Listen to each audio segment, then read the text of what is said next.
Okay, here I am going to present the attachment theory in education, building secure relationships for effective learning. I am B.Ed. Silva, batch 15, Bachelor of Education.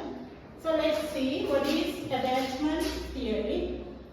In introduction, we can see why relationships matter in education, the emotional climate of a classroom affects learning, how should we can implement the attachment theory in the classroom. Also, attachment theory helps teachers understand students' needs. That's the very much important factor of our presentation.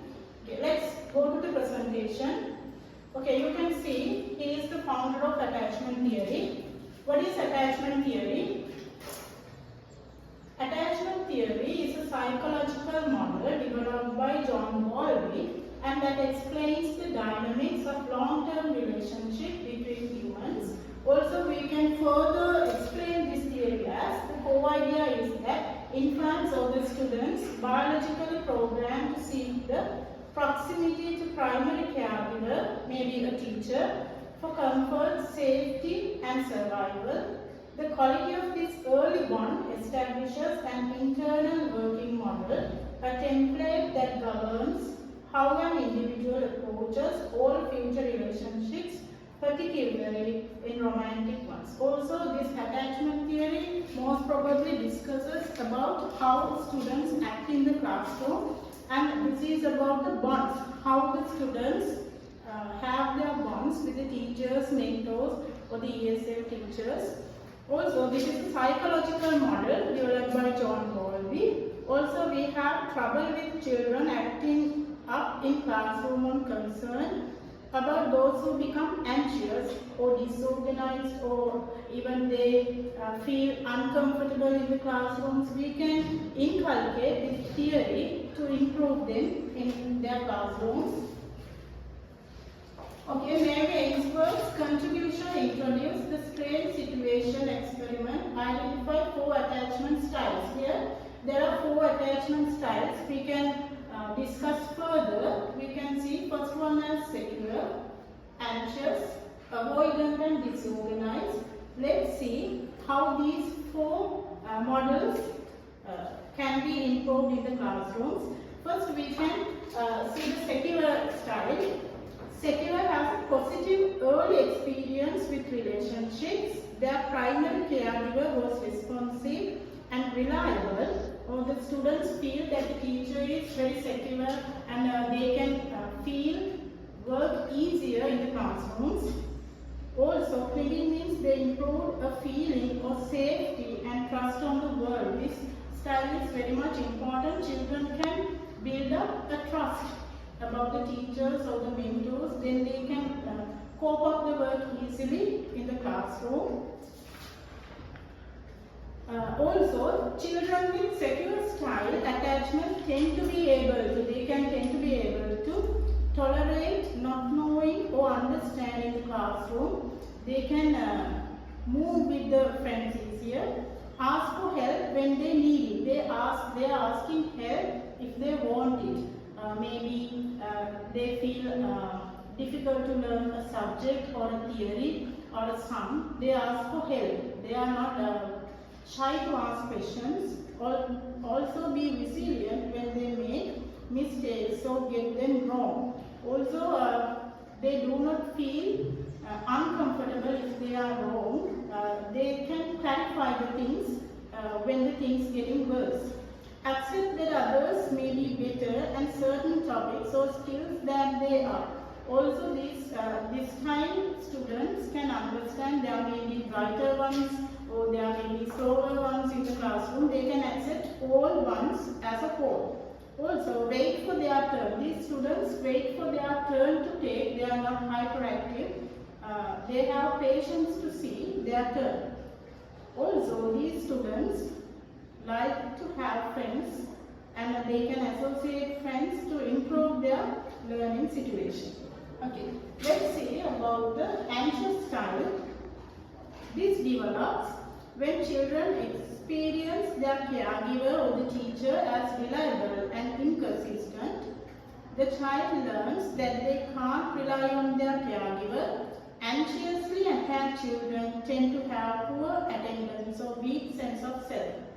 Also, these students feel anxious in every time. If they learn theory in the classroom, they are hyperactive and they feel hot-tempered in the classroom. So these students feel anxious every time.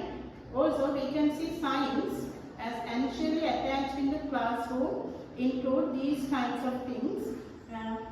Clinging to the students in the classroom or schoolyard, they have somewhat kind of a frame in the classroom.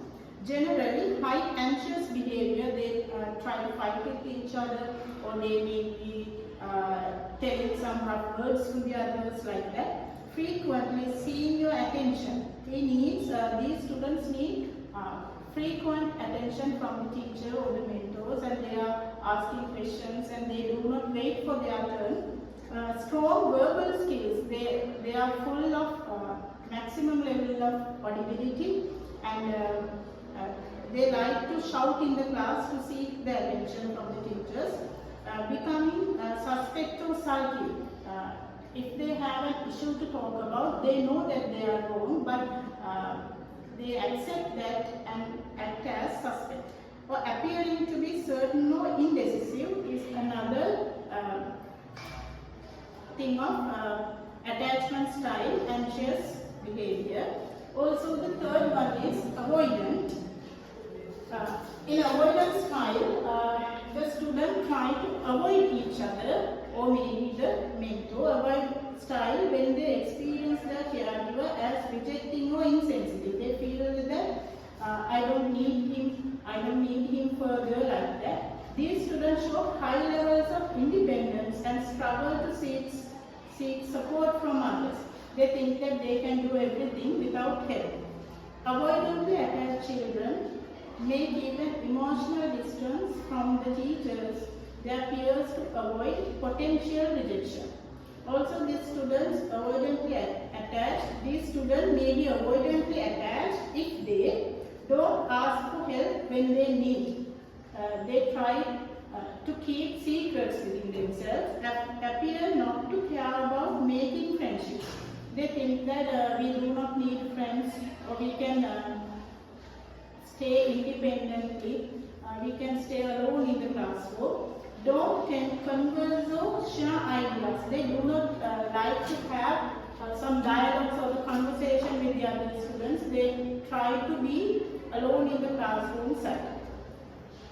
Also, struggle with group work. These students do not like to have group work because of the avoidance style. They do not like to work with peers. That's the reason of the avoidance style. Also, practice topics that they know well. These students like to talk about the things that they already knew, or the things that they like. That feels they are very independent and they know about that area very much. The last one is disorganized. This develops extreme anxiety as their caregiver has repeatedly not met their needs.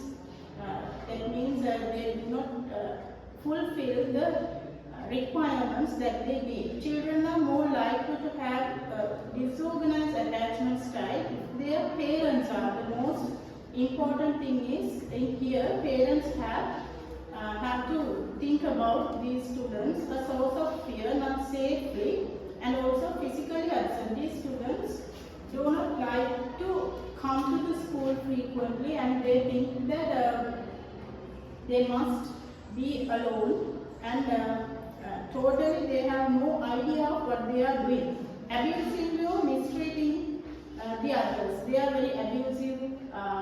Also, they try to hurt the other students, and they are not very much attentive in the classroom or the teachers. Also, they are emotionally absent. If they are physically in the classroom, their mind is in another set. They do not have a clear idea about what is going on in the classroom.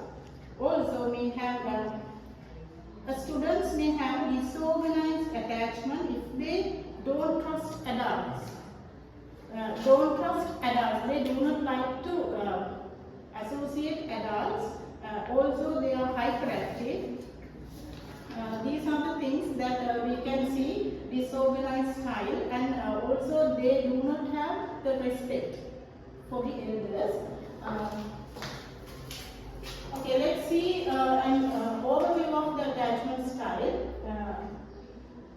This attachment style create confident and trust caregiver engages well, ask for help, avoid closeness, appears independent. Also, disorganized, as a summary, disorganized students, fearful, confused, unpredictable, and that may show aggression or withdrawal. Why attachment matters in schools? In secure relationship with teachers help, improve academic motivation, build self-esteem, enhance peer relationship, promote emotional regulation teachers, and also it can act as a secondary attachment figures. Teacher-student relationship as a secure base and a secure teacher provides. So, secure teacher can provide consistent predictability, warmth and empathy, respect for student individuality. Students feel safe to explore and take risks in learning. Signs of insecure attachment in the classroom, difficulty of trusting others as I mentioned earlier, attention seeking or withdrawn behavior, overreaction to feedback, struggles with peer relationship. That is why I told you that they do not like to work in groups. Role of classroom management, attachment based classroom exercise. This is like a circle. This happens in a circular motion and repeatedly. Emotional safety and belonging, connection before correction. So positive discipline. So we can think or we can ask questions from ourselves. How do I respond when students seek attention?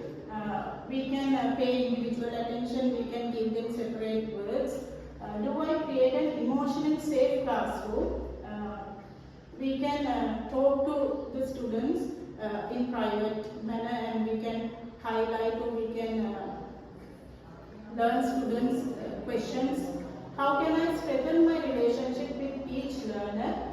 So, when field trips, educational trips, and knowing about the background of the students can answer these three questions.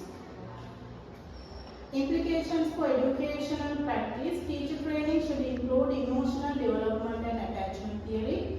A school should foster caring, inclusive environments. Collaboration with parents and counselor is the key. Nowadays, almost all the students have parents meeting or the counseling section in the school. So these problems can easily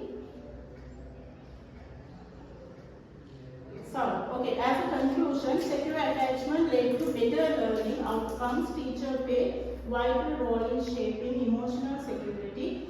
Every child needs at least one adult who believes in them. So a teacher can do this role model, and teacher can be a role model to the students, and attachment theory can be successful if you are the person who trusts students well, and students must trust you well. Okay, at last, these are the references of my presentation. Thank you. Have a nice day.